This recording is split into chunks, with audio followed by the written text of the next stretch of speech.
In this video, I will show you how to create an automated form in Google Forms. If this guide helps, please consider liking and subscribing so others can see it too. In Google Forms, select Blank Form. Give your form a description and a title. You can then create questions, either multiple choice or short answer. Once you have finished creating your form, go to Settings.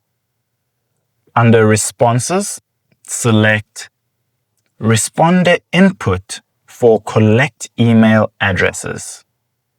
Once you have completed that, go to Responses. You can then link these responses to a Google Sheet. So when people respond, you can then go and see their responses on this Google document. Once you have completed that, you can then select Publish. You can choose who can see this link. Anyone with the link, you can restrict it. So we are going to select anyone with the link. Done. Publish.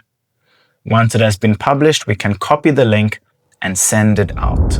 If this video helped, don't forget to like and subscribe.